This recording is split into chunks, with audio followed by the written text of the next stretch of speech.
Hello guys, मैं जितेंद्र आपका आपके यूट्यूब चैनल पे स्वागत करता हूँ। आशा करता हूँ सभी लोग अच्छे होंगे, एकदम स्वस्थ होंगे। आज की जो हमारी मैराथन क्लास रहेगी वो रहेगी सीडीपी, संपूर्ण सीडीपी। और सीडीपी में बस हम उतनी ही चीज पढ़ेंगे जो महत्वपूर्ण हमारे टॉपिक से, जितने भी मेन मेन फैक्टर होंगे बस उन्हीं के बारे में पढ़ेंगे। जैसे आपकी समावेशी शिक्षा रही, हम इसी में समाजीकरण सोशलाइजेशन टॉपिक को पढ़ेंगे। इसी में हमारी जो आईक्यू लेवल की जो चार्ट रहेगा उसे पढ़ेंगे स्टैंड के अकॉर्डिंग। तो बस हम इसमें इतनी ही चीजें पढ़ेंगे, या जितनी भी हमारी डिसेबिलिटी होती है सिर्फ मेन मेन फैक्टरों को पढ़ेंगे एक ही क्लास में। मैं ये कह सकता हूँ कि लगभग आपके मेन मेन जो टॉपिक रहेंगे उनमें से जो मेन मेन फैक्टर हैं उनको उनके बारे में पढ़ेंगे। तो चलिए आज की हम क्लास को प्रारंभ करते हैं। भाई जो भी भाई इस चैनल के साथ नया जुड़ा है वो चैनल को सब्सक्राइब कर ले, लाइक करे, वीडियो को शेयर कर दे अपने मित्रों के पास, अपने दोस्तों के पास, क्योंकि इसी वीडियो के माध्यम से आप लोग अपने सीटेट पेपर को क्रैक कर सकते हो। वीडियो को शुरू से लेकर प्रारंभ तक जरूर देखें। तो हम लोग जानेंगे सबसे पहले समावेशी शिक्षा के बारे में कि इंक्लूसिव जो एजुकेशन होती है ये होती क्या है, इसके बारे में जानते हैं। देखिए, समावेशी शिक्षा का जो अर्थ होता है, इसका मतलब होता है कि दोनों जो बच्चे होते हैं सभी प्रकार के बच्चों को एक साथ बिठाकर पढ़ाने का काम होता है समावेशी शिक्षा। जिसके अंतर्गत कोई भी भेदभाव नहीं होना चाहिए उसे कहते हैं समावेशी शिक्षा कहा जाता है।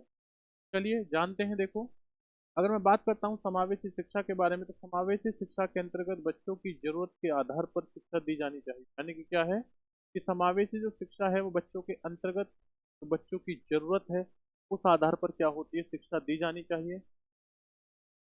पृथक्करण या प्रकृति के नियमों के विरुद्ध है। यानी कि ये क्या होता है, बच्चे याद रखना कि ये चीज क्या है कि जो अलग अलग करके शिक्षा देना। जैसे बहुत लोग क्या करते हैं कि अगर कोई पढ़ने में बच्चा कम होशियार है और पढ़ने में कोई बच्चा ज्यादा होशियार है, तो होशियार जो बच्चा होता है, जो तेज बच्चा होता है, प्रतिभाशाली बच्चा होता है, उसी पे ध्यान देते हैं। ऐसा नहीं है, ये गलत है। ये प्रकृति के क्या है, नियमों के विरुद्ध होता है। ऐसा नहीं है। पृथ्वीकरण एजुकेशन नहीं होनी चाहिए।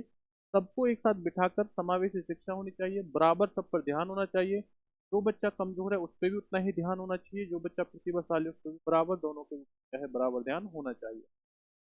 तो देखिए, यानी कि संयुक्त राष्ट्र संघ 1953 ईस्वी में सभी को समान अवसर के द्वारा सभी वंचितों की शिक्षा कराने का सभी राज्यों को आवश्यक दायित्व सौंपा गया था। यानी क्या था कि जो हमारा संयुक्त राष्ट्र संघ है उन्होंने 93 ईस्वी में ये कहा था कि जितने भी बच्चे हैं सभी को समान अवसर प्राप्त हो। क्या हो, समान अवसर प्राप्त हो, या समान अवसर के द्वारा सभी वंचितों की शिक्षा कराने का सभी राज्यों को आवश्यक दायित्व सौंपा गया है।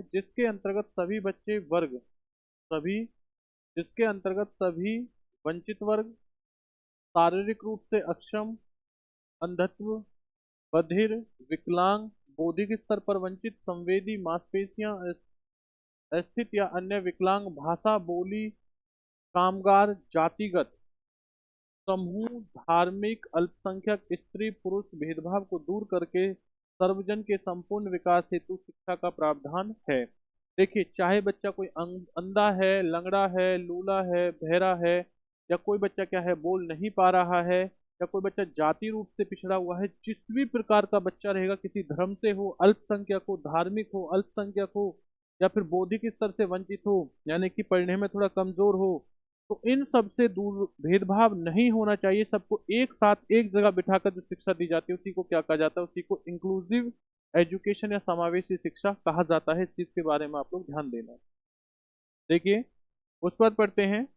संविधान के 86वें संशोधन के अनुसार भारत में 6 वर्ष से लेकर 14 वर्ष की आयु के जितने भी बच्चे होते हैं सब बच्चों को क्या है, ध्यान देना, निशुल्क शिक्षा क्या है, प्रदान, या निशुल्क शिक्षा का अधिकार है। यानी कि जितने भी बच्चे हैं जिनकी उम्र क्या है 6 से 14 वर्ष के हैं, सभी बच्चों को निशुल्क शिक्षा प्रदान कराई जाए। ये किसमें है, यह संविधान के 86वें संशोधन में है। इस चीज के बारे में ध्यान देना भाई। जितनी भी चीजें आपको बताई जा रही है वो मेन मेन फैक्टर है। आपको ऐसा नहीं कि पूरा टॉपिक या कोई चीज पढ़ाई जाएगी, बस वही चीज आपको बताई जाएगी जो आपके एग्जाम में पूछा जाता है। सीटेट के अंदर बार बार क्वेश्चन आते हैं, और याद रखना इस इंक्लूसिव से ही तकरीबन आपके 3 क्वेश्चन आपके एग्जाम में आते हैं। तो 3 से 4 क्वेश्चन आपको आपके समावेश शिक्षा से देखने को मिलेंगे। तो ध्यान देना इस चीज के बारे में, कितने 3 से 5 क्वेश्चन के बीच में मैं कह सकता हूँ। और अगर किसी भाई को नोट्स चाहिए तो वो हमारे टेलीग्राम चैनल से क्या है जुड़ सकता है, जिसका नाम क्या है, जीत मंत्रा। इस चीज के बारे में याद रखना। और वीडियो को शेयर करना ना भूलें, क्योंकि अगर आपके लिए इतनी मेहनत की जा रही है तो आपका भी कुछ फर्ज बनता है चैनल को सब्सक्राइब करना और वीडियो को शेयर करना, ही आपका फर्ज है। चलिए आगे बढ़ते हैं अब। अब पढ़ते हैं हम लोग अक्षमता के प्रकार। तो देखिए जो डिसेबिलिटी होती है वो कौन कौन सी होती है इसके बारे में हम लोग जानेंगे। अगर मैं बात करता हूँ डिसेबिलिटी के बारे में, अक्षमता के प्रकार के बारे में, तो इसके बारे में जानना। देखिए दृष्टि अक्षमता यानी कि जो आंखों से जो समस्या होती है उसे दृष्टि या विजुअल डिसेबिलिटी कहा जाता है। श्रवण क्षमता यानी कि कानों से सुनने वाली जो क्षमता होती है इसे कहा जाता है ऑडियोटरी डिसेबिलिटी कहा जाता है। तीसरा होता है मानसिक क्षमता, जो हमारी क्या होती है, हमारे मस्तिष्क से जो जुड़ी हुई होती है, इंटेलिजेंस से जुड़ी हुई जो होती है। गामक क्षमता ये क्या होती है, हमारी लोकोमोटर। लोकोमोटर या गामक का मतलब होता है हमारी बॉडी पार्ट से डिपेंड होता है। और ये होता है अधिगम क्षमता यानी कि लर्निंग डिसेबिलिटी, यानी कि सीखने में कोई ना कोई बाध्य होना। ये कितनी होती है, ये हमारी अक्षमता के प्रकार होते हैं। कितने दे रखे हैं, 5 दे रखे हैं, ध्यान देना इस चीज के बारे में। अब पढ़ेंगे अधिगम क्षमता के जो प्रकार होते हैं वो कौन कौन से होते हैं। तो इसमें सबसे पहला आता है डिसलेक्सिया के बारे में, और यहाँ से एग्जाम में क्वेश्चन 100% आपको देखने को मिलेगा। तो इसलिए मोस्ट इंपोर्टेंट है, इस चीज़ के बारे में ध्यान देना आप लोग, और हर चीज़ आपके उसमें होनी चाहिए। या तो आप स्क्रीनशॉट लेते रहना या कॉपी पेन लेके बैठ जाइए भाई। या अगर इसी प्रकार के नोट्स चाहिए तो आप हमारे टेलीग्राम ग्रुप से जुड़ सकते हो जिसका नाम है जीत मंत्रा। सीधा हमें कॉन्टैक्ट कर सकते हो 999111586665, या आप लोग इस कॉन्टैक्ट नंबर पर व्हाट्सअप कर सकते हो। नोट्स जो है वो प्राप्त कर सकते हो। अगर पेपर पास करना है तो वीडियो को शुरू से एंड तक जरूर देखें। आप यहाँ से कम याद रखना, आपके सीडीपी के जितने नंबर है वो कोई भी नंबर आपका नहीं कटेगा। अगर मैं बात करता हूँ डिसलेक्सिया के बारे में, तो डिसलेक्सिया के बारे में याद रखना भाई। डिसलेक्सिया एक व्यापक शब्द है जिसका संबंध पठन विकार से, जिसका संबंध किससे होता है, डिसलेक्सिया का पठन विकार से। तो एग्जाम में क्वेश्चन आता है कि जो डिसलेक्सिया है उसका संबंध किस प्रकार के विकार से है। तो याद रखना मेरे भाइयों, किससे रहेगा, वो रहेगा पठन विकार से। पढ़ने में कठिनाई होती है, यानी जो चीजें पढ़ने में हमें क्या होती है, कठिनाई होती है। जैसे तीसरा पॉइंट देखते हैं, ई एवं कै में विभेद नहीं कर पाता। जो बच्चा होता है वह ई और कै में यानी कि कुछ शब्दों में विभेद नहीं कर पाता है। वो दोनों शब्दों को सेम एक ही साउंड के द्वारा पढ़ता है। जैसे देखो यहाँ पे लिखा हुआ है सा, SAW सा लिखा हुआ है, लेकिन ये बच्चा क्या पढ़ेगा, ये बच्चा पढ़ेगा वाज। न्यूक्लियर रहेगा, इसे क्या पढ़ेगा, अनक्लियर पढ़ेगा। तो ये जो सेम है, देखो यहाँ पर जो एस है उसे क्या पढ़ रहा है बच्चा, डब्लू पढ़ रहा है। जो एन है इसे क्या पढ़ रहा है बच्चा, यू पढ़ रहा है। तो बच्चा इनमें अंतर नहीं समझ पाता है। इसी को क्या कहा जाता है, याद रखना, इसी को डिसलेक्सिया डिसेबिलिटी कहा जाता है, पठन विकार कहा जाता है। इसके बाद में लेटर्स जो आपके रिवाइज होते हैं कर देना, यानी कि जो लेटर रिवाइज कर देना, पढ़ना इत्यादि, यानी कि जो बच्चा होता है बार बार कुछ शब्दों का रिपीटेशन करता रहता है, इसी को क्या कहते हैं, याद रखना, इसी को कहा जाता है लेटर रिवर्स, यानी कि डिसलेक्सिया जो बीमारी होती है इसे कहा जाता है। जो किससे संबंध होती है, हमारे पठन से संबंधित होती है। जब पढ़ने में कठिनाई होती है तो लिखने में भी त्रुटि हो सकती है। यानी कि जब बच्चा पढ़ गलत रहा है तो कहीं ना कहीं वो लिखने में भी क्या करेगा, त्रुटि करेगा। यही क्या होती है, डिसलेक्सिया होती है। और इस तरह मैं एक छोटी सी आपको लॉजिक बता देता हूँ मेरे भाई, ध्यान देना कि पठन, हम जो कोई भी चीज अगर पढ़ेंगे तो पढ़ने से पहले हमें क्या होगी, वो लिखनी होगी। और लिखने से याद रखना, लिखने से हम लोग क्या याद रखेंगे, ध्यान देना, लेक्स या लेख लिखेंगे, क्या लेख। और लेख लिखेंगे तो याद रखना लेक्सिया। ध्यान देना इस चीज के बारे में। चलिए, हम लोगों ने डिसलेक्सिया के बारे में जाना। अब हम लोग जानते हैं किसके बारे में, डिस्प्रेक्सिया के बारे में। तो चलिए डिस्प्रेक्सिया के बारे में एक बार देख लेते हैं कि डिस्प्रेक्सिया जो है वो किस प्रकार की चीजें हैं, तो किस प्रकार से हमारे पेपर में क्वेश्चन आएंगे, इस चीज के बारे में जानते हैं। तो देखिए, अगर मैं बात करता हूँ डिस्प्रेक्सिया के बारे में, सॉरी अपेक्सिया के बारे में, तो अपेक्सिया क्या है। यह एक ऐसा शारीरिक विकार है, यानी कैसा विकार रहेगा, शारीरिक विकार है जिसके कारण व्यक्ति मांसपेशियों के संचालन से संबंधित सूक्ष्म गतिक कौशल जैसे लिखने, चलने, टहलने, बोलने में निपुण नहीं हो पाते हैं। यानी ये किस प्रकार का विकार हो जाता है, ये मांसपेशियों के संचालन में, या शारीरिक विकार अगर हमसे पूछा जाए कि शारीरिक विकार या मांसपेशियां जो विकार है वो कौन सा है, तो याद रखना वो कौन सा कहलाएगा, डिस्प्रेक्सिया। वो क्या कहलाएगा, डिस्प्रेक्सिया कहलाएगा। यहाँ से भी पेपर में आपके क्वेश्चन देखने को मिला है। तो कहीं ना कहीं 4 से 5, 3 से 5 क्वेश्चन आपके समावेशी शिक्षा से मिलेंगे। समावेशी शिक्षा के बाद में 2 से 3 क्वेश्चन आपके डिसेबिलिटी से मिलते हैं। इस चीज के बारे में आपका विशेषकर ध्यान रखना। यह मस्तिष्क से सेरेब्रम में क्षति के कारण उत्पन्न होती है। किससे होती है, मस्तिष्क यानी दिमाग के अंदर जो एक सेरेब्रम जो दिमाग का पार्ट होता है उसमें कोई क्षति पहुंच जाती है, कोई उसके अंदर चोट पहुंचती, तो उसी के कारण ध्यान देना, ऐसी क्या होती है, बीमारी होती है जिसे कहा जाता है अपेक्सिया। अब देखिए डिस्प्रेक्सिया क्या होता है, ये अपेक्सिया हो गया डिस्प्रेक्सिया। अपेक्सिया का प्रकार यानी क्या होता है, ये अपेक्सिया का प्रकार होता है मस्तिष्क से में क्षति के कारण होता है, यानी कि जो चीज हमारी प्रेक्सिया में हो, सॉरी अपेक्सिया में हो रही थी वही किस में हो रही है, डिस्प्रेक्सिया में हो रही है। चलिए आगे बढ़ते हैं इसी के साथ। डिस्प्रेक्सिया की बात हो रही है। हाथ एवं आंखों के बीच समन्वय एवं संतुलन स्थापित नहीं कर पाता है। जो बच्चा होता है वो क्या करता है कि हाथ और आंखों के बीच में समन्वय एवं संतुलन स्थापित नहीं कर पाता है। डिस्प्रेक्सिया तंत्रिका तंत्र संबंधित विकार है। किससे संबंधित विकार है, तंत्रिका तंत्र से, जिसे सेंसरी इंटीग्रेशन डिसऑर्डर भी कहते हैं। अगर हमसे पूछा जाए कि सेंसरी इंटीग्रेशन डिसऑर्डर किसे कहा जाता है, तो याद रखना डिस्प्रेक्सिया को कहा जाता है। अब हम लोग पढ़ेंगे अफेजिया को। किसे, अफेसिया। अफेसिया क्या होता है इसके बारे में जानते हैं। तो अफेसिया जो है ये किससे संबंधित है, ये भाषा एवं संप्रेषण अधिगम क्षमता है। ये कौन सी है, ये भाषा और क्या है, संप्रेषण। तो याद रखना कैसा रखेंगे, अफेजिया। अगर मेरी भाषा खराब रहेगी तो मैं किसी का फेस नहीं कर सकता, तो फेस से याद रखना फेसिया यानी अफेसिया। तो किससे भाई, भाषा या संप्रेषण, यानी कि हमारी क्या रहेंगी, बोलचाल रहेगी या हमारी भाषा रहेगी, उसमें कोई ना कोई समस्या रहेगी, तो ये क्या रहेगी, अफेसिया कहलाएगा। इसी के बाद देखिए, मौखिक रूप से सीखने एवं विचार को अभिव्यक्त करने में समस्या होना, यानी कि क्या होता है, मौखिक रूप से सीखने एवं विचारों को अभिव्यक्त करने में क्या होती है, समस्या होती है। क्योंकि जब वो बोल ही नहीं पाएगा, जब वो अपनी किसी शब्दों को सही तरीके से उनका उच्चारण नहीं कर पाएगा, तो चीजें क्या होंगी, चीजें कहीं ना कहीं क्या होंगी कि हमारे जो विचार होंगे हम उन्हें अभिव्यक्त नहीं कर पाएंगे। तीसरा पॉइंट देखिए, मस्तिष्क में किसी प्रकार की क्षति से यह अफेसिया उत्पन्न होती है। किससे होती है, मस्तिष्क में किसी भी प्रकार की क्षति से ये क्या होती है, ध्यान देना, ये बीमारी जो होती है, अफेसिया जो होता है वो होता है। पेपर में सीधा क्वेश्चन आता है लेकिन हम लोगों से कि हमारे जो किसी बच्चे में अगर भाषा संबंधित कोई विकार है तो ये किस प्रकार की क्या रहेगी, बीमार रहेगी, या किस प्रकार की वो रहेगी, डिसेबिलिटी रहेगी। तो याद रखना ये किस प्रकार की रहेगी, अफेसिया नामक डिसेबिलिटी रहेगी। इसी के बाद आगे जानेंगे हम लोग डिस्फेजिया के बारे में। अभी डिस्फेजिया ही चल रहा है तो इसके बारे में ध्यान देना। डिस्फेजिया की बात करता हूं तो देखिए क्या है, मस्तिष्क में क्षति के कारण बातचीत करने में क्या होती है, आंशिक या पूर्णता अक्षमता होती है, यानी कि बातचीत करने में क्या होती है, समस्या होती है। ऐसे जो व्यक्ति होंगे वो बातचीत बहुत कम करेंगे, जिसकी वजह से क्या हो गया, देखना डिस्फेजिया नामक जो है वो बीमारी हमारी रहेगी या डिसेबिलिटी रहेगी। इसके बाद जानेंगे अलेक्सिया के बारे में कि अलेक्सिया क्या है। देखिए अलेक्सिया की बात करता हूं तो मस्तिष्क में क्षति के कारण पढ़ने में अक्षमता होना, यानी कि मस्तिष्क के अंदर क्या होता है, क्षति के कारण क्या होता है, पढ़ने में अक्षमता होती है। दूसरा पॉइंट देखिए, इसे शब्द अंधता या पाठ अंधता या विजुअल अफेजिया भी कहा जाता है। क्या कहा जाता है, इसे शब्द अंधता, पाठ अंधता या विजुअल अफेजिया भी कहा जाता है। यह अर्जित डिलेक्सिया होती है, क्या होती है, अर्जित डिसलेक्सिया होती है। और क्या नेक्स्ट पॉइंट है, अलेक्सिया के कारण अफेसिया एवं डिसग्राफिया जैसी अधिक क्षमता होना भी संभव है, किंतु प्रत्येक स्थिति में संभव नहीं है। यानी कि अलेक्सिया के कारण कौन सी बीमारी हो सकती है, अफेजिया वाली बीमारी भी हो सकती है जिसमें वो भाषा संबंधित है, या डिसग्राफिया वाली भी हो सकती है। या ध्यान देना, तो इन दोनों की होने की संभावना भी होती है और नहीं भी हो सकता है। इस चीज के बारे में आप लोग विशेषकर ध्यान देना। चलिए आगे बढ़ते हैं डिसग्राफिया के बारे में कि जो डिसग्राफिया होगा ये क्या होगा।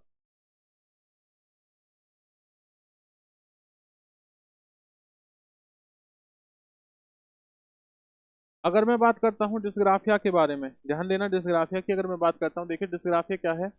डिस्ग्राफिया जो होती है ये किससे संबंधित होती है, लिखने से। अगर डिसलेक्सिया की बात होगी तो पढ़ने से होगा, डिसग्राफिया की बात होगी तो किससे होगा, लिखने से संबंधित क्षमता होगी। ठीक से नहीं लिख पाना कहलाता है। उसके बाद क्या है, हाथ हथेली या उंगली संबंधित गड़बड़ियां होना, यानी यानी हाथ हथेली और उंगलियां संबंधित क्या होती हैं, गड़बड़ी होती है। और मस्तिष्क संबंधित कुछ गड़बड़ी होती है। तो आपको ये चीज याद रहे या ना रहे ध्यान देना, लेकिन आपको ये चीज याद होना बहुत जरूरी है कि डिसग्राफिया है वो किससे संबंधित होती है, याद रखना वो लिखने से संबंधित होती है। यहाँ से आपके पेपर में क्वेश्चन पूछा जाता है। देखिए उसके बाद हम लोग जानेंगे किसके बारे में, डिस्कैल्कुलिया के बारे में। नेक्स्ट बीमारी क्या है, डिस्कैल्कुलिया। डिस्कैल्कुल क्या है, ये गणित से संबंधित होती है, अंक गणित से समझने में कठिनाई होती है। यानी बच्चे को अगर गणित से संबंधित या अंकगणित समझने में या पढ़ने में जो समस्या होगी, या गणित से संबंधित कोई भी बीमारी होगी, तो उसे क्या कहा जाता है, कैलकुलिया। तो ध्यान देना, इंग्लिश में कहते हैं कैलकुलेटर, और कैलकुलेटर को क्या मानेंगे, कैलकुलिया। तो कैलकुलेटर का यूज किसमें होता है, गणित में होता है, तो ध्यान देना, इसलिए दिस कैलकुलिया। इसे न्यूमलेस्किया भी कहा जाता है, यानी ग्राफिकल होना, लेक्सिकल होना, ऑडियोनेगेटिक होना या वर्बल होना, ये सभी किसके अंदर आते हैं, हमारे डिस कैलकुलिया के अंदर ये चीजें, हमारी सारी सारी चीजें आती हैं। इसी के बाद हम लोग आगे जानेंगे, ध्यान देना इस चीज के बारे में।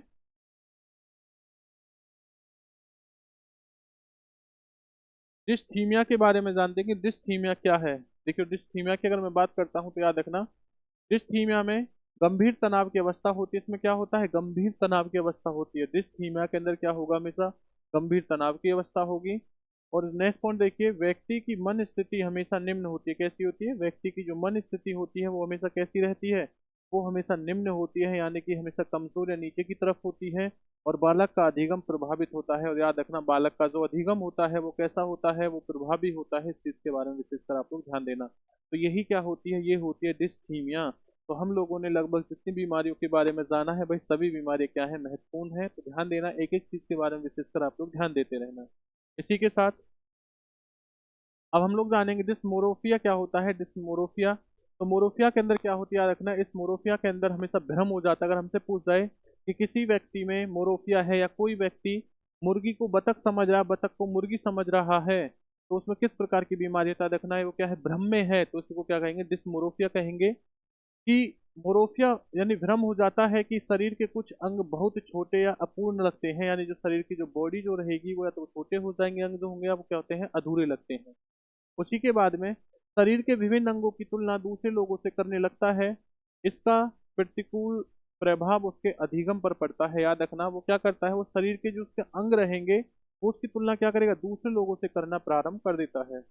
समावेशी शिक्षा योजना में बच्चों की आवश्यकता जरूरत के अनुसार शिक्षा दी जाती है, यानी कि समावेशी जो शिक्षा है उस योजना में बच्चों की जो आवश्यकता है वो क्या रहेगी, ध्यान देना, जरूरत के अनुसार शिक्षा दी जाती है। इसी के बाद में हम लोग जानेंगे समावेशी शिक्षा के बारे में। देखिए समावेशी शिक्षा क्या है, इस चीज के बारे में समझना।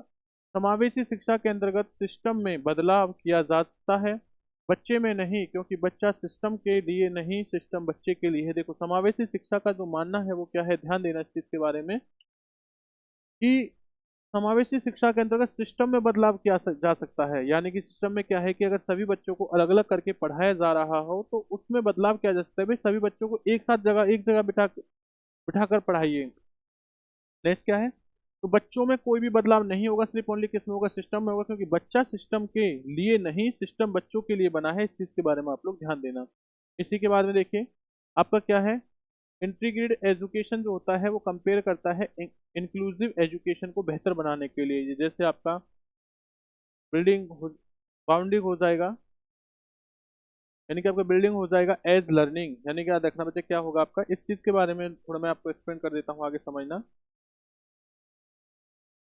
कि बच्चे की कंपेयरिंग करने के लिए थोड़ा ध्यान देना, बाउंडिंग जो रहेगी या बिल्डिंग जो रहेगी वो कैसी रहेगी आपकी, आपकी स्ट्रॉन्ग होनी चाहिए, एज ए लर्निंग एड्स जो होने चाहिए, ये चीज होनी चाहिए, बहुत जरूरी है।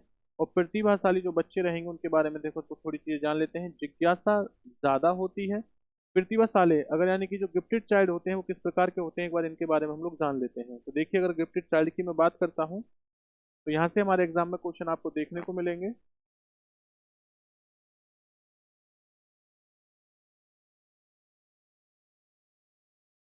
प्रतिभाशाली बच्चे जो गिफ्टेड चाइल्ड होते हैं, जिज्ञासा ज्यादा होती है। प्रतिभाशाली बच्चों में क्या होती है, जिज्ञासा ज्यादा होती है। चीजों को याद रखने की स्मृति अच्छी होती है, यानी उनको चीजों को याद रखने की जो स्मृति होती है वो या मेमोरी होती है वो कैसी अच्छी होती है। सृजनात्मकता पाई जाती है ऐसे बच्चों में, यानी प्रतिभाशाली जो बच्चे होते हैं उनमें क्या होती है, सृजनात्मकता पाई जाती है, यानी वो किसी भी चीज को कई प्रकार से सोचने समझने की उनके अंदर क्षमता होती है।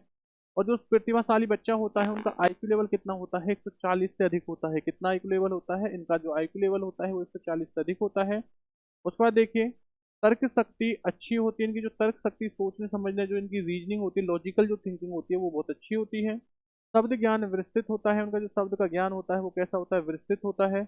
और मौलिक चिंतन कर सकते हैं, और जैसे बच्चे क्या कर सकते हैं, मौलिक चिंतन कर सकते हैं। देखिए उसके बाद में पीडब्ल्यूडी फिजिकल विद डिसेबिलिटी जो होती है, याद रखना 1995 के अंदर 7 प्रकार की क्या बताई, हमारी डिसेबिलिटी बताई है। तो याद रखना अगर हमसे पूछा जाए कि पीडब्ल्यूडी ने कितने प्रकार की डिसेबिलिटी बताई है, तो याद रखना वो 7 प्रकार की बताई हैं। लेकिन RPWD right to person with disability जो 2016 में है, इसमें पीडब्ल्यूडी ने 1995 को रिवाइज किया था और उसमें क्या कर दिया, इसमें 21 डिसेबिलिटियों को शामिल कर दिया। तो इन्होंने कितना, यानी पीडब्ल्यूडी ने 1995 में 7 बताई थी, लेकिन जब इसे पढ़ा गया था 2016 के अंदर, RPW right to person with disability के आरपीडब्ल्यूडी ने जब इसे पढ़ा 2016 में, तो इसके अंदर 7 से बढ़ाकर कितनी कर दी थी, 21 डिसेबिलिटी को कर दिया था। और याद रखना आरपीडब्ल्यू ने 15 जून 2017 से लागू किया कि भाई जो डिसेबिलिटी रहेंगी वो कितनी रहेंगी हमारी, वो हमारी 21 रहेंगे। हमसे पूछा जाए कि डिसेबिलिटी हमारी कितने प्रकार की होती है, ध्यान देना डिसेबिलिटी हमारी 21 प्रकार की होती है। अब कौन कौन सी होती है एक बार इनके बारे में हम लोग जान लेते हैं, तो ध्यान देना।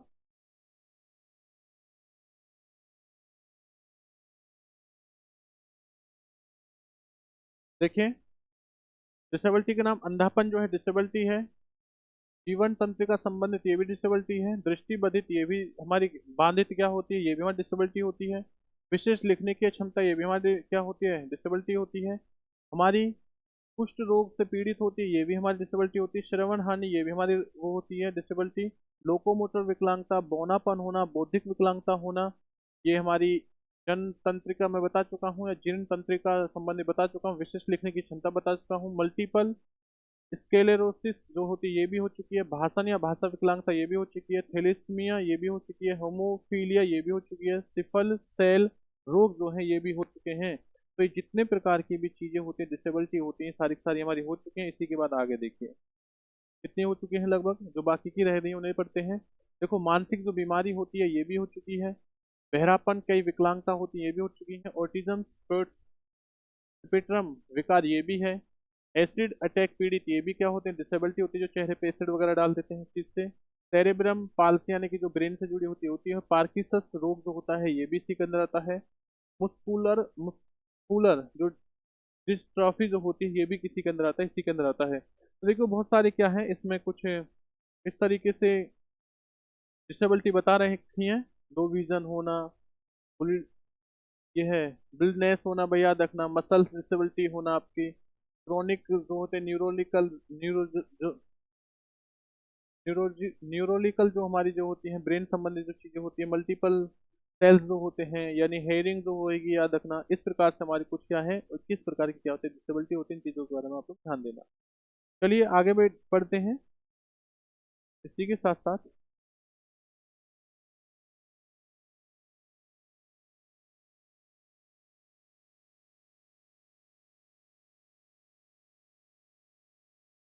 देखिए, इसी के बाद हम लोग पढ़ेंगे किसके बारे में, राष्ट्रीय पाठचर्या की रूपरेखा, यानी कि हम पढ़ेंगे एनसीएफ 2005 के बारे में। किसके बारे में भाई, एनसीएफ 2005 के बारे में हम लोग जानेंगे या पढ़ेंगे। देखिए, अगर मैं इसकी बात करता हूँ तो थोड़ा ध्यान देना। राष्ट्रीय पाठ्यचर्या की रूपरेखा 2005, जिसे नेशनल करिकुलम फ्रेमवर्क 2005 कहा गया है, NCF is one on the four NCF published in 1975, 1988, 2000 and 2005 by the NCERT in India. यानी कि ध्यान देना, जो हमारा एनसीएफ 2005 है, इसकी जो पब्लिश 1975 में हुई थी, फिर इसमें बदला 1988, फिर 2000 में, लास्ट में फाइनल जो बना था वो कब हुआ था, 2005। और वर्तमान हम किसको पढ़ रहे हैं, 2005 एनसीएफ के बारे में पढ़ते हैं पूरे इंडिया के अंदर। देखो, एनसीएफ 2005 के अनुसार स्कूली शिक्षा का पाठ्य पुस्तक केंद्रित न होकर बाल केंद्रित, यानी कि 2000 जो एनसीएफ 2005 था, उन्होंने क्या कहा था, उसने कहा था कि जो शिक्षा होनी चाहिए वो पाठ्य पुस्तक केंद्रित ना हो, वो कैसी है, वो बाल केंद्रित होनी चाहिए। ध्यान देना इन चीजों पे। तो छोटे छोटे फैक्ट मैं आपको बता रहा हूँ, ये डायरेक्ट लाइन आपसे पूछी जाएगी इस चीज के लिए। भाई अगर मजा आ रहा हो तो वीडियो को शेयर करते रहिए, क्योंकि इसी प्रकार से बस आपको वही चीजें बताई जाएंगी जो आपकी मेन है, बाकी एक्स्ट्रा चीज कुछ नहीं होगा। यहाँ से आपके पेपर में आप याद रखना बहुत ज्यादा अच्छा स्कोर क्या है डेवलप कर सकते हो। और ये क्वेश्चन आपका ईवीएस में भी आ सकता है, सीडीपी में भी आ सकता है, हिंदी में भी कहीं भी आ सकता है, पेडागॉजी रूप में, पेडागॉजी पेडागॉजी रूप में कहीं भी आ सकता है। ध्यान देना इस चीज के बारे में। देखो, एनसीएफ 2005 का अनुवाद जो है वो संविधान की 8वीं अनुसूची में है। अगर पूछा जाए कि एनसीएफ 2005 का जो अनुवाद है वो संविधान की किस अनुसूची में है, तो याद रखना अनुसूची 8 में, जिसमें कितनी भाषाएं बताई हैं, 22 भाषाएं बताई हैं, और भाषाओं में भी किया गया है, कितनी भाषाओं में, 22 भाषाओं में किया गया है। और अगर हमसे पूछा जाए कि जो हमारी हिंदी है उसे किस भाषा में रखा गया है, तो अनुसूची 8 में। और अगर अनुच्छेद की बात आ जाए, तो अनुच्छेद की अगर मैं बात करूंगा, ध्यान देना, अनुच्छेद कौन सा होता है, 343।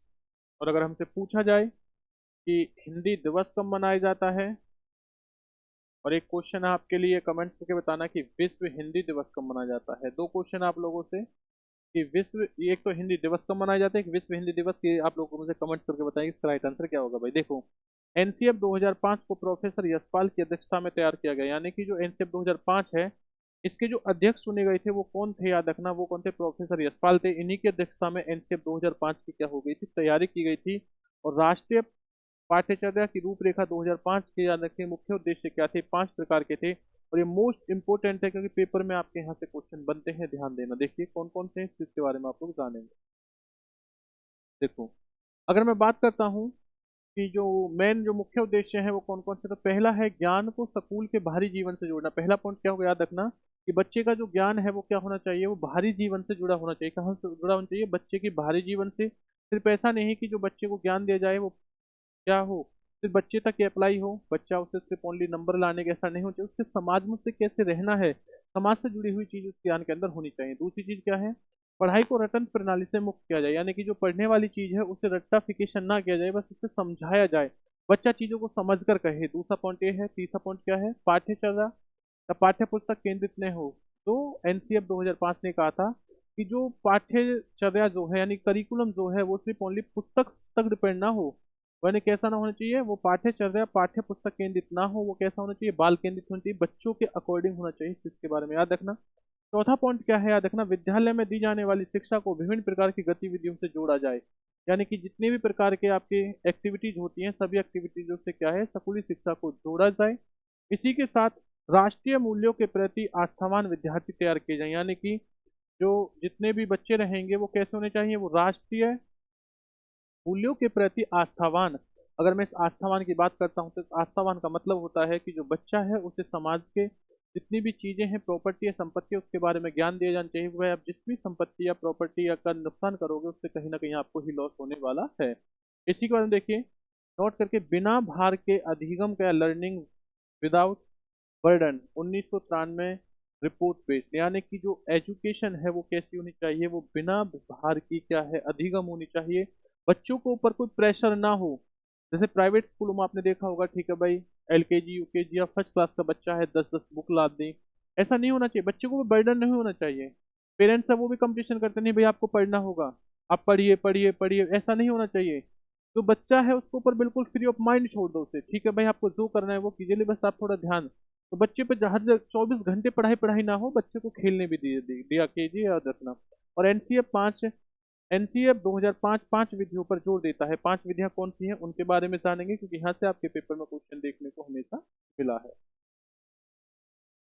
तो पहला जो इन्होंने कहा है कि एनसीएफ की 5 विधियां हैं पर जोर दिया है। 5 विधियां कौन कौन सी हैं, ध्यान देना इस चीज के बारे में। पहला होता है करके सीखना, लर्निंग बाय डूइंग, यानी कि सबसे पहला पॉइंट होता है करके सीखना। जो बच्चा है, बच्चा जो है वो सबसे पहले क्या करता है, चीजों को करके सीखता है। दूसरा होता है देखना निरीक्षण विधि, यानी बच्चा जो है इंस्पेक्शन मेथड, यानी कि सबसे पहले वहां का निरीक्षण करेगा, निरीक्षण करने के बाद में तब चीजों को सोचता है हाँ भाई ये चीज सही है या गलत है। उसके बाद थर्ड है परीक्षण विधि, यानी कि टेस्ट मेथड। बच्चा जो है अब वो परीक्षण करेगा, टेस्ट करेगा कि जो भी वो कर रहा था वो सही है या गलत है, उसने परीक्षण किया। उसके बाद है सामूहिक विधि, यानी कि ग्रुप लर्निंग, बच्चा क्या है ग्रुप के अंदर सीख रहा है। और नेक्स्ट होता है मिश्रित विधि, यानी कि मिश्रित मेथड, इसके अंदर क्या होता है, बच्चा पूर्ण रूप से ग्रुप में भी रहेगा, वैसे भी चीजों को निरीक्षण करके भी सीखेगा, खुद से भी करके सीखेगा, सारी चीजों को क्या कर देगा उसमें अप्लाई कर देगा। ध्यान देना इस चीज के बारे में। ये 5 होते हैं और ये आपका क्या है, ध्यान देना, मोस्ट इम्पोर्टेंट। याद रखना बच्चा आपके क्या है, यहाँ से आपके क्वेश्चन आते हैं IMP, ध्यान देना।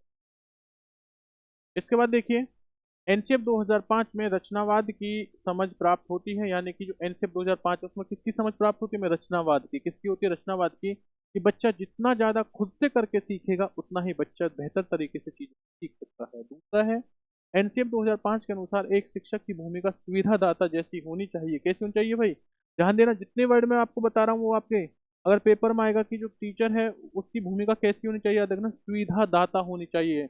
याद रखना इस चीज के बारे में, कैसा, सुविधा दाता होनी चाहिए। उसके बाद में एनसीएफ 2005 के अनुसार अंग्रेजी सिखाने का उद्देश्य बहुभाषावाद होना चाहिए, यानी कि बच्चों की जो अंग्रेजी सिखाने का जो उद्देश्य है वो कैसे होना चाहिए, बहुभाषावाद होना चाहिए। यानी कि ये नहीं कि आप इसे मातृभाषा बना दो कि बच्चा को बस इंग्लिश पढ़ना ही पढ़ना है, ऐसा नहीं है। उसका क्या होना चाहिए, मल्टीपल लैंग्वेज होनी चाहिए, यानी कि दूसरी भाषा में से रखना चाहिए, यानी कि क्या होता है, बहुभाषावाद होता है कि इंग्लिश जो है होनी चाहिए, लेकिन किस कंडीशन पे, सेकंड लैंग्वेज में इसको मानना चाहिए, ना कि फर्स्ट लैंग्वेज को ही इंग्लिश माना चाहिए, ये नहीं होना चाहिए। आगे देखिए, इसके बाद हम लोग पढ़ते हैं। इसमें दे रखा है, अगर मैं एनसीएफ की बात करता हूँ, एनसीएफ में दे रखा है कि एनसीएफ 2005 करके सीखने पर बल देता है। याद रखना क्या है, करके सीखने पर, खुद से करके सीखने पर एनसीएफ 2005 बल देता है। इसी के साथ हमारा जो एनसीएफ है वो भी समाप्त होता है। तो भाई जितनी भी चीजें मैं आपको बता रहा हूँ, देखो हमने क्या पढ़ा, हमने अभी इंक्लूसिव, यानी कि जो एजुकेशन है वो पढ़ा, समावेशी शिक्षा के बारे में पढ़ा। इसके बाद में हम लोगों ने किसके बारे में, जितने भी हमारी डिसेबिलिटी होती है, क्षमता होती है, उनके बारे में पढ़ा। हम लोगों ने एनसीएफ 2005 के बारे में पढ़ा। हम लोग पढ़ेंगे समाजीकरण यानी सोशलाइजेशन के बारे में। तो देखिए, अगर मैं सोशलाइजेशन यानी कि समाजीकरण के बारे में बात करता हूँ, तो यहाँ से भी आपके पेपर में क्वेश्चन देखने को मिलता है। तो भाई महत्वपूर्ण वीडियो है, इस चीज़ के बारे में ध्यान देना। देखिए, समाजीकरण एक ऐसी प्रक्रिया है जिसमें मानव समाज द्वारा सीखता है, यानी जो बच्चा है, ये समाज के अंदर क्या होता है, ध्यान देना, बच्चा समाज से ही चीजों को सीखता है, यही क्या कहलाता है, आपका समाजीकरण कहलाता है। और यह पूरे जीवन नियंत्रण चलती है। ध्यान देना, बच्चा पूरे जीवन भर समाज से कुछ ना कुछ सीखता है, यही क्या होता है, आपका समाजीकरण कहलाता है। ये क्या कहलाता है, हमारा समाजीकरण कहलाता है। समाजीकरण की प्रक्रिया से प्रभावित होती हैं, यानी समाजीकरण जो प्रक्रिया है वो किस किस चीज से प्रभावित होती है, इस चीज के बारे में हम लोग जानेंगे। तो ध्यान देना इस चीज के बारे में। अगर मैं इसकी बात करता हूं, तो सबसे पहले पालन पोषण। बच्चे के पालन पोषण से क्या है, समाजीकरण प्रभावित होता है, बिल्कुल होता है जी। अगर बच्चों का पालन पोषण अच्छा नहीं रहेगा, बच्चा अगर कुपोषण का शिकार हो जाए, तो बच्चा क्या है, समाज के साथ अच्छा संबंध नहीं बना सकता। इसलिए क्या होता है, पालन पोषण अच्छा होना चाहिए। उसके बाद में सहयोग, सहयोग जो है ये भी क्या है, बच्चों को समाजीकरण पर प्रभावित करते हैं। सपोज कीजिए कि छोटा बच्चा है, वो समाज के साथ जुड़ रहा है, लेकिन अगर जुड़ते समय उसे समाज से क्या है, कोई हेल्प ना मिले, किसी से कोई सहायता ना मिले, तो क्या है, वो किसी भी प्रकार की समाजीकरण की चीजें नहीं सीख पाएगा।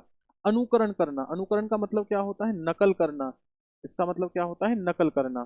तो बच्चा जो होता है वो नकल करके सीखता है। पुरस्कार एवं दंड, बच्चे के अंदर कहीं ना कहीं या तो पुरस्कार पुरस्कार पाने की वो होती है, अभिलाषा होती है, दंड से बचने की कोशिश करता है। तो वो तब भी क्या करता है, वो तब भी, जो बच्चा होता है वो यही सोचता है कि भाई मुझे पुरस्कार मिलेगा तो मुझे क्या है, समाज के साथ अच्छा व्यवहार करना चाहिए, मुझे दंड मिलेगा इससे मुझे समाज के अंदर कोई भी नुकसान नहीं करना चाहिए। तो पुरस्कार और जो दंड रहेगा ये भी इसके अंदर इंक्लूड रहेगा, ध्यान देना भाई। उसके बाद में समाजीकरण की जो इकाइयाँ होती हैं वो कौन कौन सी होती हैं। समाजीकरण की इकाई जो होती है वो परिवार होता है, यानी कि फैमिली होती है। विद्यालय होता है, याद रखना इस चीज़ के बारे में। स्कूल जो है वो भी होता है। अध्यापक ये भी होता है। मीडिया ये भी होता है। ये सभी जो होते हैं वो समाजीकरण के क्या होते हैं, इकाई होते हैं, क्योंकि ये सभी के सभी हमें क्या है, समाज से जोड़ना सिखाते हैं। समाज में हमें किस तरीके से रहना है, कैसे हमें समाज के अंदर बिहेवियर करना चाहिए, हमारे अंदर क्या बदलाव होना चाहिए, हमें बोलना कैसे चाहिए, हमें चलना कैसे चाहिए, हमें खाना कैसे चाहिए, हमें समाज के साथ व्यवहार कैसे करना चाहिए, सारी चीजें हमें यही सिखाते हैं। देखो, अगर मैं बात करता हूँ फैमिली, फैमिली पहला हो गया समाजीकरण की इकाई में, पहला हिस्सा क्या है, फैमिली। क्योंकि बच्चा सबसे पहले जन्म लेता है तो कहाँ आता है, अपने परिवार में आता है। तो बच्चा चीजें सीखना कहाँ से प्रारंभ करता है, अपने परिवार से। परिवार से निकलने के बाद बच्चा कहाँ जाता है, सीधा जुड़ता है कहाँ पर, अपने विद्यालय के अंदर। विद्यालय जो है वहां पर जुड़ना प्रारंभ करता है। विद्यालय से वो टीचरों से सीखता है। उसके बाद वो क्या है, स्कूल में जाने के बाद क्या है, अध्यापक जो है उससे सीखता है। और लास्ट में क्या होता है, मीडिया। आज जैसे हम कोई भी न्यूज होती है कहीं भी, तो हम कहीं जाते नहीं हैं, हम घर में ही मीडिया के माध्यम से पूरे देश के बारे में हम सारी चीज जानकारी रखते हैं। तो याद रखना, ये सभी क्या रहते हैं, हमारे समाजीकरण की क्या होती है, इकाई होती है। इसके बाद जानेंगे, देखो ध्यान दीजिए इसके बारे में।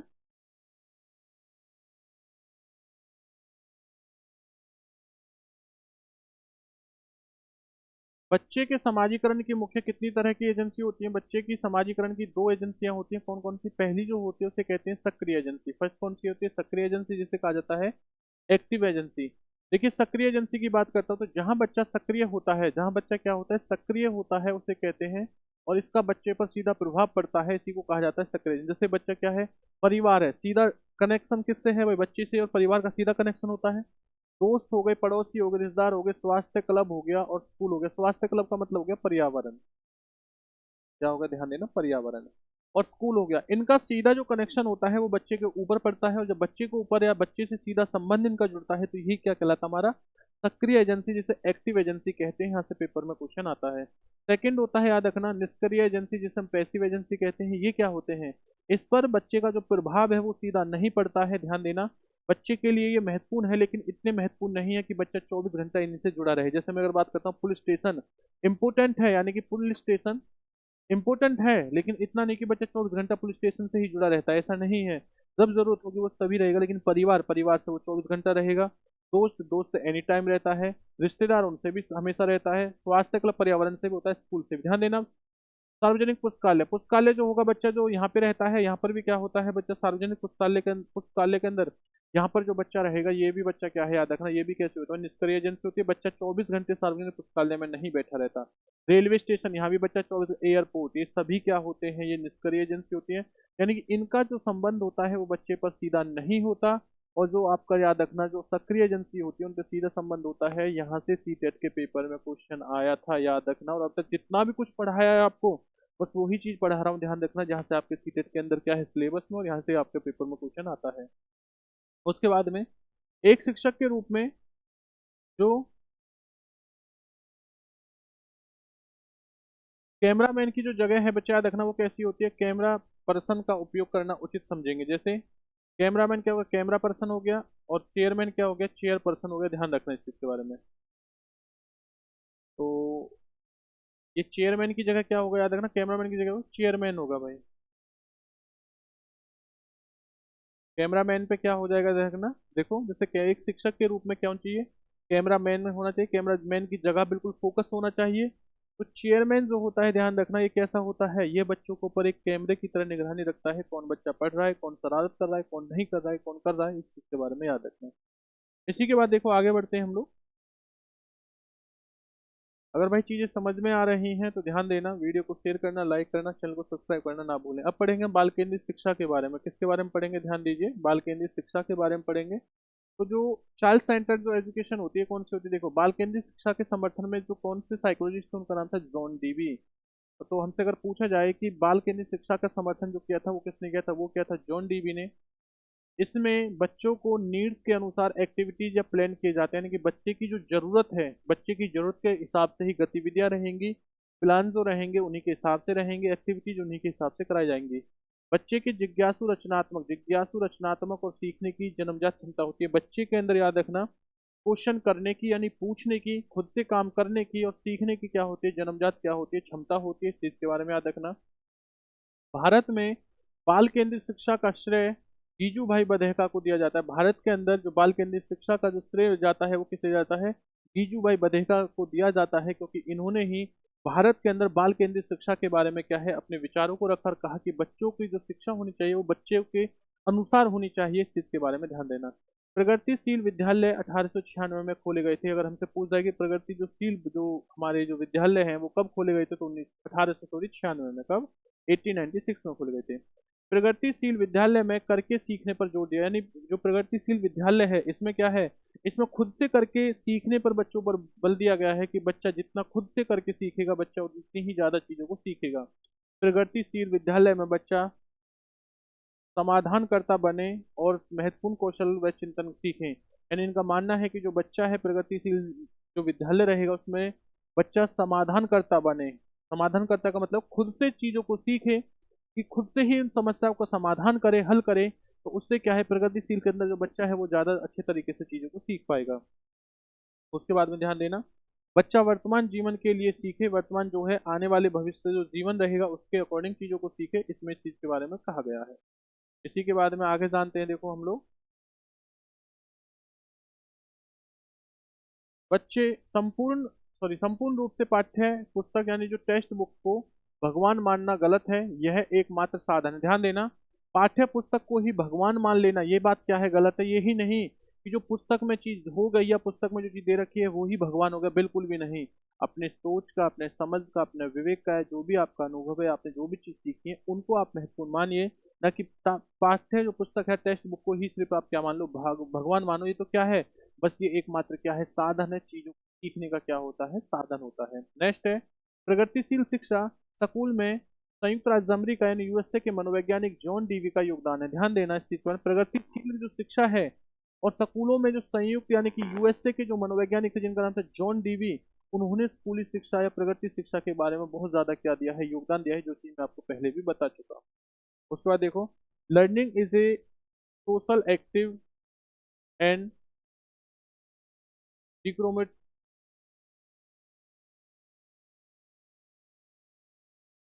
डिमोरेटिव प्रोसेस, अधिगम एक सामाजिक सक्रिय लोकतांत्रिक क्या होती है प्रक्रिया होनी चाहिए, याद रखना। तो अधिगम है वो क्या है बच्चे, ध्यान देना, एक सामाजिक सक्रिय और क्या है लोकतांत्रिक क्या है बच्चे, याद रखना। डेमोक्रेसी जो होती है, याद रखना, प्रोसेस होता है, ध्यान रखिए इस चीज के बारे में। उसके बाद में अधिगम प्रक्रिया में त्रुटियां एक स्वाभाविक हिस्सा है। एरर्स एरर्स जो होते हैं बच्चे की थिंकिंग का पता चलता है, यानी कि जो त्रुटियां होती हैं ये एक स्वाभाविक प्रक्रिया है, हिस्सा है, क्योंकि सभी से क्या होती है गलतियां होती हैं। और इन गलतियों से ही पता चलता है कि जो ये ध्यान देना कि बच्चे के अंदर कितनी सोचने समझने की थिंकिंग है, उसके बारे में किससे गलतियों से ही पता चलता है। इसी के बाद आगे बढ़ते हैं, देखिए नेक्स्ट दे रखा है, कई बार बच्चे कुछ भ्रांतियां बना लेते हैं जिन्हें गलत संप्रति यानी रॉन्ग कॉन्सेप्ट ना कहकर अल्टरनेटिव या क्या है बच्चा, याद रखना, नेवी कॉन्सिपेशन कहा जाता है। कंसेप्शन यानी कि, अच्छा यहाँ पे अल्टरनेटिव या नेव कॉन्सेप्शन कहा जाता है, याद रखना इस चीज पर में। क्लासरूम डिस्कशन से इन्हें ठीक किया जा सकता है, यानी कि कुछ हमारे बच्चे की गलतियां होती हैं, यानी कि बच्चा कुछ चीजों को गलत मान लेता है, इसका मतलब है बच्चा कुछ चीजों को गलत मान लेता है। और जो उसके गलत संप्रत्यय होते हैं वो क्या होते हैं, याद रखना, उन्हें कैसे ठीक किया जा सकता है, उन्हें क्लासरूम डिस्कशन से क्या है, याद रखना, ठीक किया जा सकता है। इस चीज के बारे में आप लोग ध्यान देना। चलिए इसी के बाद पढ़ेंगे हम लोग। अब पढ़ते हैं, जॉन डीवी ने शिक्षा को कितना किस प्रकार की माना है। जॉन डीवी ने शिक्षा को त्रिध्रुवीय माना है। कितनी ध्रुवीय माना है, त्रिध्रुवीय माना है, प्रणाली बताया है। इसमें त्रिध्रुवीय में तीन चीजें बताई इन्होंने, तीन ध्रुवीय में क्या बताया, इस तरीके से तीन चीजें बताई हैं। सबसे पहले बताया एक टीचर, उसके बाद क्या बताया, याद रखना, एक स्टूडेंट, और उसके बाद क्या है करिकुलम, यानी कि टीचर और स्टूडेंट को जो जोड़ने का काम होता है वो किसका होता है, पाठ्यक्रम का। तो देखो तीन चीज क्या होगी, ध्यान देना। शिक्षक, जो शिक्षक होता है, जो टीचर होता है, वो क्या होता है, स्वतंत्र चर होता है, जिससे इंडिपेंडेंट होता है। बालक जो होता है आश्रित चर होता है, डिपेंडेंट होता है। और पाठ्यक्रम जो होता है मध्यस्थ चर होता है, यानी कि ये क्या होता है, इंटरविंग होता है, यानी कि ये दोनों को जोड़ने का काम करता है। यहाँ से आपके एग्जाम में क्वेश्चन देखने को मिलता है, इसलिए इस चीज के बारे में ध्यान रखना। अगर भाई वीडियो मजा आ रहा हो तो वीडियो को शेयर करना, चैनल को लाइक करना, सब्सक्राइब करना ना भूलें। अब पढ़ेंगे हम भाषा के बारे में, लैंग्वेज के बारे में। तो देखिए अगर मैं लैंग्वेज की बात करता हूँ, अगर मैं बात करता हूँ लैंग्वेज की, भाषा के बारे में, तो देखो भाषा के बारे में जानते हैं। भाषा जो है ये तीन प्रकार की होती है मुख्य रूप, सॉरी ये कितने प्रकार की होती है, तीन रूप से। और मुख्य रूप से कितने प्रकार की होती है, मुख्य रूप से होती है दो प्रकार की। अगर नॉर्मल क्वेश्चन, भाषा कितने प्रकार की होती है, मौखिक, लिखित और सांकेतिक होती है। और मुख्य रूप से दो प्रकार की होती है, कौन कौन सी, ये होती है मौखिक और लिखित। देखिए भाषा का स्वरूप एवं क्रम, मौखिक मनोवैज्ञानिक क्रम कौन से होते हैं, सुनना, बोलना, पढ़ना और लिखना, जिसे हम सुबोपली कहते हैं। ध्यान देना, जो अगर हमसे पूछा जाए कि जो हमारी भाषा के जो स्किल्स होते हैं वो किस प्रकार की होती है, कितने होते हैं, चार होते हैं। कौन कौन सा, सबसे पहले हम चीजों को सुनते हैं, फिर बोलते हैं, फिर पढ़ते हैं, फिर लिखते हैं। इंग्लिश की अगर मैं बात करूँ तो सुनने को क्या कहेंगे, याद रखना, एल हो जाएगा, लिसनिंग हो जाएगा। बोलने को कहेंगे, याद रखना, स्पीकिंग, LSW, सॉरी LSRW। ये चार चीजें होती हैं, यानी कि लिसनिंग, स्पीकिंग, रीडिंग और राइटिंग। ध्यान देना, जिसे हम सुबोपल्ली कहते हैं। ये चार प्रकार से यही हमारे क्वेश्चन में आते हैं, और ये हमारे इंग्लिश और याद रखना हिंदी दोनों पेडागोजी में हमसे क्वेश्चन पूछे जाते हैं। देखो लिसनिंग, स्पीकिंग, रीडिंग और राइटिंग, LSRW। उसके बाद में मांटेश्वरी के अनुसार, मांटेश्वरी हुई थी, इनके अनुसार उन्होंने भाषा के बारे में क्या कहा है, इनके बारे में जान लेते हैं। इन्होंने कहा है कि बच्चा जो होता है सबसे पहले सुनता है, फिर बोलता है, फिर लिखता है, फिर पढ़ता है। इन्होंने क्या कहा था, इन्होंने कहा था LSRW, यानी क्या हो जाएगा, LSRW, सॉरी WR। इन्होंने क्या कर दिया कि बच्चा इससे पहले जो होता है सर्वोपल्ली में, ये तो मेन माना गया है, लेकिन अगर हमसे पूछे कि मांटेश्वरी ने क्या माना है, तो इन्होंने यहाँ पर इसे एक्सटेंड कर दिया। जहाँ लिखना था उसे पढ़ना कर दिया, और जहाँ पढ़ना था उसे क्या कर दिया, लिखना। यानी ऊपर हमने यही पढ़ा, देखो सुनना, बोलना, यहाँ पढ़ना है, यहाँ लिखना हो गया, लिखना या पढ़ना हो गया। तो मांटेश्वरी जी मानते हैं कि सबसे पहले बच्चा सुनता है, फिर चीजों को बोलता है, फिर लिखता है और फिर पढ़ता है। ये चीज ध्यान देना, मांटेश्वरी ने चार ही प्रकार बताए थे, लेकिन क्या है इन्होंने बस लास्ट के जो दो होते हैं यानी राइटिंग और जो रीडिंग होता है उन्हें आगे पीछे कर दिया है। चौमस्की, देखिए चौमस्की भाषा को जन्मजात मानते हैं, यानी चौमस्की जो है वो क्या कहते हैं, भाषा जन्मजात होती है, अर्थात बच्चे भाषा सीखने की क्षमता के साथ पैदा होते हैं, जैसे किर्दंत यानी कि रोना, सांकेतिक इत्यादि, चॉम्स्की ये मानते हैं कि जो बच्चा होता है, बच्चा भाषा को जन्म के साथ ही लेके पैदा होता है, और उनके दिमाग में कहीं ना कहीं क्या होती है, एक डिवाइस होती है। उस डिवाइस को इन्होंने क्या माना, उस डिवाइस को इन्होंने माना था एलईडी। क्या माना है भाई, एलएडी माना है, ध्यान देना। यानी कि लैंग्वेज एक्वेरियम डिवाइस जो होता है, एक्विज डिवाइस जो होता है, उसको माना, एलईडी को माना है किसने, चॉम्स्की ने। उसके बाद में देखो, हम लोग जानते हैं, यहाँ से पेपर में आता है क्वेश्चन, भाषा के भाग या रूप कौन कौन से होते हैं, इसके बारे में जानते हैं। अगर मैं भाषा के रूप और उसके बारे में बात करता हूँ, तो सबसे पहले होता है स्वेनिम होता है, जिसे फोनेमी कहा जाता है।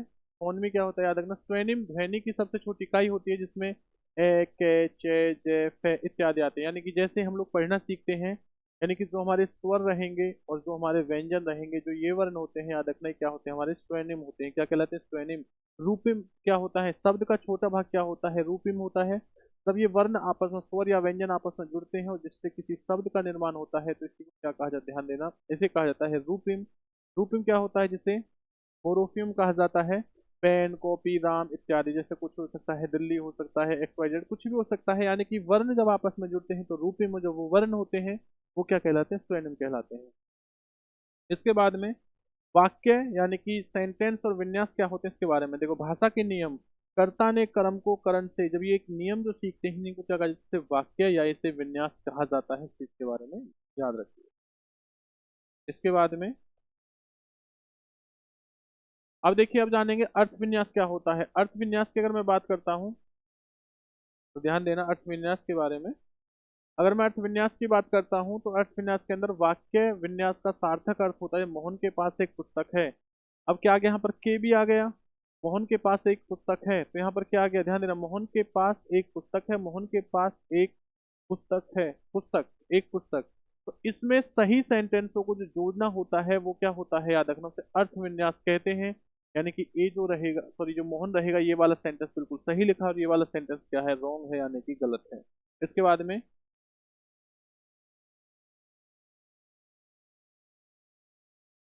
सीआरटी यानी कि क्रिएटिव रेफरेंस जो टेस्ट होता है, ये क्या होता है, इसमें फिक्स परसेंटेज मार्क्स होता है।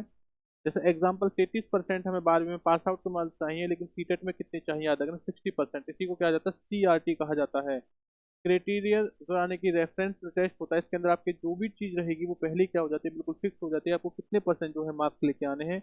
अब ये एनआरटी क्या होता है, नॉर्मल रेफरेंस जो टेस्ट होता है, इसमें क्या होता है, इसमें एक दूसरे से हाई स्कोर लाकर सिलेक्शन लेना होता है। जैसे केबीएस हो गया, डी ट्रिपल एस हो, मेरिट बेस्ड। यानी कि जो आपके एनआरटी रहेगी, ध्यान देना, एनआरटी के अंदर तो क्या होता है, याद रखना, ये नॉर्मल होता है। नॉर्म नॉर्मल जो होता है, नॉर्म जो होता है, क्या होता है, ये आपकी मेरिट बेस रहेगा। क्या रहेगा भाई, ध्यान देना, मेरिट बेस रहेगा। और जो आपका सीआरटी रहता है, सीआरटी, ये कैसा होता है बच्चे, ध्यान देना, ये परसेंटेज होता है। परसेंटेज भी कैसी होती है आपकी, ये आपकी फिक्स होती है। इस चीज के बारे में ध्यान देना। सीटेट में आपको पता है, जैसे सभी को, सीटेट में कोई नंबर परसेंटेज नहीं होती। सीटेट में एक चीज बोल दी जाती है, सीटेट में क्या होगा कि आपको 60%, 150 में से जर्नल के लिए 90 नंबर लाना अनिवार्य है, 60% लाना क्या है, पास आउट रहेगा, फिक्स हो चुका है ये। इसमें कोई भी घटा बढ़ोतरी नहीं है, चाहे कोई बच्चा 99 लेके आ रहा है, या कोई बच्चा 141 लेके आ रहा है, 150 लेके आ रहा है, तो कोई मायने नहीं है। 90 से अबव वाले सब बच्चे पास है, 90 वाला बच्चा क्या है, पास होता है। इसमें क्या है, इसमें परसेंटेज हो जाती है भाई, जो भी परसेंटेज रहेगी, इस चीज के बारे में आप याद रखना। चलिए उसके बाद जानते हैं, आगे बढ़ते हैं।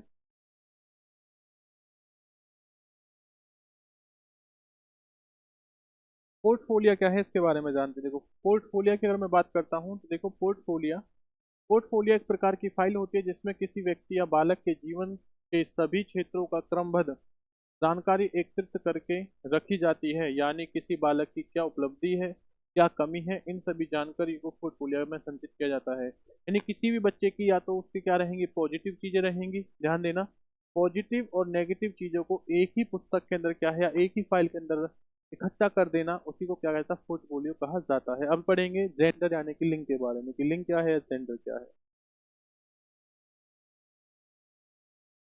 तो भाई, जितनी भी चीजें बस आपके एग्जाम में आनी है, वही चीजें, एक्स्ट्रा कोई भी चीज नहीं है। अगर मजा आ रहा हो तो भाई वीडियो को शेयर करना, लाइक करना ना भूलें। देखिए, पढ़ेंगे लिंग यानी कि जेंडर के बारे में। तो जेंडर की अगर मैं बात करता हूँ, जेंडर एक क्या है, सामाजिक सोशल संरचना है। सेक्स एक जैविक बायोलॉजिकल क्या है, संरचना, ध्यान रखना। जेंडर जो है, जो लिंग है, वो क्या है, एक सामाजिक संरचना है। सेक्स यानी कि जो जेंडर होता है, वो जैविक संरचना है। जेंडर स्टेरियोटाइप जो लिंग रूढ़िबद्धता होती है, याद रखना, जैसे समाज में महिला एवं पुरुषों को लेकर चली आ रही है रूढ़िवादी धारणाएं। जैसे जैसे कहा गया है कि महिलाएं गणित में कमजोर होती हैं और पुरुष रोते नहीं हैं, तो ये अवधारणाएं बनी आ गई हैं। जो अवधारणाएं बनी हुई हैं इन्हीं को क्या कहते हैं, इन्हें रूढ़िबद्धता कहते हैं। इन्हीं को क्या कहते हैं, रूढ़िबद्धता। यानी वे धारणाएं जो पुरुष यानी मेल और फीमेल के लिए बनी होती हैं उन्हीं को क्या कहते हैं, रूढ़िवादी धाराएं कहते हैं।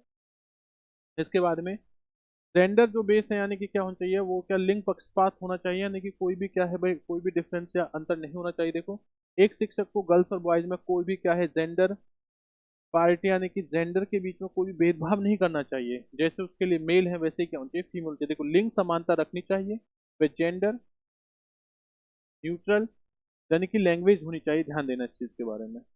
इसके बाद देखिए क्या दे रखा है, लिंग तथ्य सत्य भाषा का प्रयोग करना चाहिए। जेंडर जो है आप क्या देखना, न्यूट्रल जो लैंग्वेज है, जैसे कोई भी चीज है अगर उन्हें बोलनी है तो बिल्कुल वो क्या है भाई, न्यूट्रल होनी चाहिए। दोनों को चीज क्या है आपके लिए कॉमन होनी चाहिए, कोई भेदभाव नहीं होना चाहिए। यही क्या होता है, याद रखना, इसी को कहा जाता है बच्चे, ध्यान देना, लैंग्वेज। यानी किसी को कहा जाता है, एक शिक्षक को गर्ल्स और बॉय में क्या है, पेरेंटी जो होनी चाहिए वो नहीं होनी चाहिए। ध्यान देना चीज। चलिए इसी के साथ हम लोग जानेंगे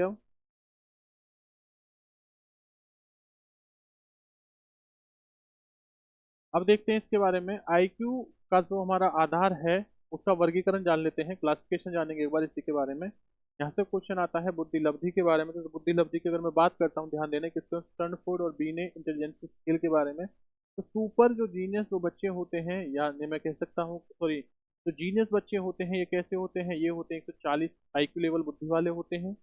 जो वेरी सुपीरियर बच्चे होते हैं वो 120 से 139 होते हैं। सुपीरियर जो बच्चे होते हैं वो 110 से कैसे होते हैं, 119 होते हैं। एवरेज यानी कि जो सामान्य बच्चे होते हैं, ध्यान देना, ये कैसे होते हैं, सामान्य जो बच्चे होते हैं, सामान्य बुद्धि वाले बच्चे होते हैं, इनका IQ लेवल क्या है, 90 से 109, या याद रखना 90 से 110 के करीब माना जाता है। ध्यान देना इस चीज पे। इसी के बाद अगर मैं बात करता हूँ दल बुद्धि के बारे में, किसके बारे में, ध्यान दीजिए, दल बुद्धि के बारे में। तो ध्यान देना इस दल बुद्धि के बारे में। दल बुद्धि को 80 से 89 मान जाता है, 89 मान जाता है। बॉर्डर लाइन जो डिफेंसी होती है ये 70 से कितनी, 79 होती है। फॉरन जो बच्चे होते हैं 50 से 69 बच्चे होते हैं। इम्बेसिक इम्बेसियल जो बच्चे होते हैं वो 20 से 49 होते हैं, याद रखना। तो आइडियल जो बच्चे होते हैं, जो मंद बच्चे होते हैं, वो कितने, ध्यान देना, ये होते हैं आपके 20 से कम होते हैं। इस टेबल से एक क्वेश्चन आता है, इस टेबल से जो क्वेश्चन आएगा बच्चे ध्यान देना, वो कहाँ से आता है, 120 से लेके मात्र वो 80 तक आता है, 90 से लेकर याद रखना 120 के बीच में आता है। इन चार चार चीजों को बस आप लोग पढ़ लेना। चलिए देखिए, इंटेलिजेंसी शब्द की उत्पत्ति जो है वो किससे हुई, लैटिन भाषा से हुई है। वो किससे हुई, याद रखना, लैटिन भाषा के इंटीजर से हुई है, जिसका अर्थ होता है टू अंडरस्टैंड। जिसका अर्थ क्या होता है, ध्यान देना, जिसका अर्थ होता है,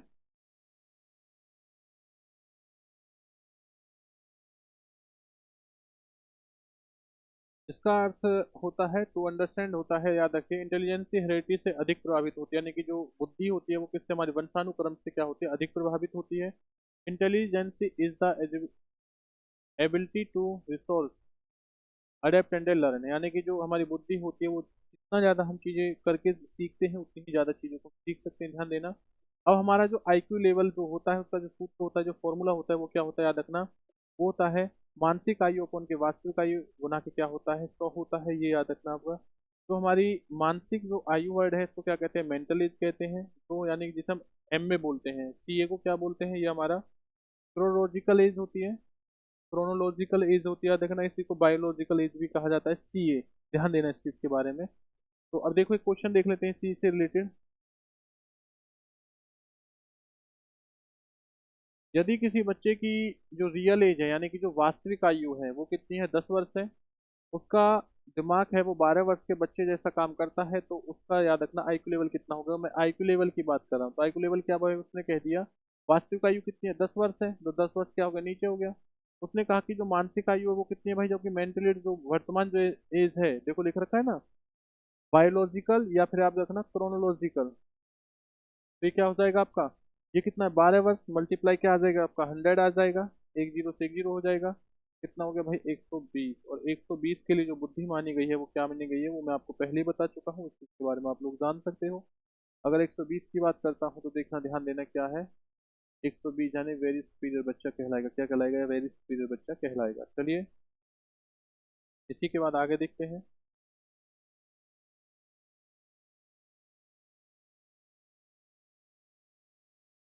अगर हमसे पूछा जाए कि जो पहला बुद्धि परीक्षण हुआ था वो कब हुआ था, ध्यान देना, ये हुआ था पहला बुद्धि परीक्षण 1905 में हुआ था। फर्स्ट इंटेलिजेंसी टेस्ट हुआ था, पहला जो परीक्षण हुआ था अल्फ्रेड बीने ने किया था, और याद रखना किसने किया था, साइमन ने किया था। यानी कि अल्फ्रेड बीने और साइमन ने किया था पहला बुद्धि परीक्षण। और उसके बाद में दूसरा बुद्धि परीक्षण 1908 में हुआ था, ये अल्फ्रेड बीने के द्वारा किया गया था। और तीसरा 1912 में हुआ था, ये विलियम स्टर्न के द्वारा किया गया था। इसी के साथ जितनी भी चीज़ हमारी मेन मेन थी वो आज हमने पढ़ी है। अगर मजा आए तो वीडियो को शेयर करना, लाइक करना ना भूलें, कि मात्र आप इसी क्लास से आप सीडीपी के अंदर एक अच्छे खासे नंबर जो है स्कोर कर सकते हैं। अगर इसी प्रकार का आपको नोट्स चाहिए तो आप लोग 9991158665 भाई इस पर क्या है व्हाट्सअप कर सकते हैं, और इससे आप जो नोट्स है वो प्राप्त कर सकते हैं। इसी तरीके से अब रोजाना आपकी प्रैक्टिस हुआ करेगी भाई। तो मिलते हैं अगली क्लास में। जय हिंद जय भारत। लेकिन वीडियो को शेयर करना, लाइक करना ना भूलें। चलिए भाई, अपना आप सभी लोग ध्यान रखें, मिलते हैं अगली क्लास में।